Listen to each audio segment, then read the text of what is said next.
Well, I mean, it didn't take much after that, you know. Like I hadn't seen anyone for a couple of years, and so when he came, I mean, I can't say I was surprised, you know. Like it had been like years and years and years of me just like not really talking to anyone, and I had just been in my house and just like trying to make art, and like nothing was really coming of it, you know. And I kept being really confused because normally, you know, all those artist stories about like Van Gogh like going off into the countryside and he cuts off his ear and like whatever, and I hadn't cut off my ear, obviously, but I had felt like I'd been suffering, you know. And so artists are supposed to suffer, and then if you suffer, things will come of it, right? So I just kept thinking if I just suffered long enough or whatever, that I would finally have this like great masterwork and everyone would celebrate me and all this stuff.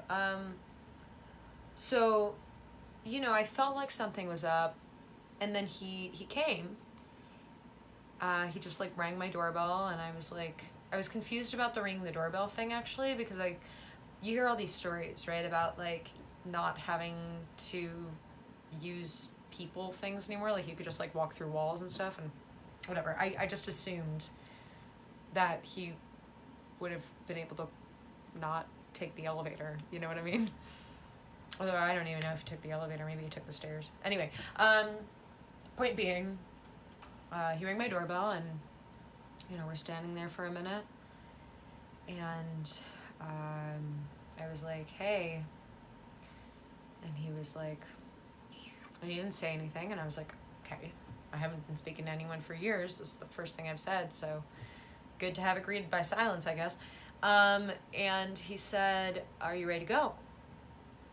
And I said, I guess. And like I said, this wasn't really a surprise, you know, because I just felt like I'd been stuck for so long. And he said, okay, you know, whenever you're ready.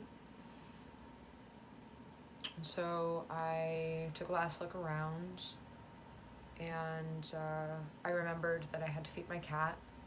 So I went over and I did that, and I pet Charlie and gave him a kiss on the forehead, and then we left.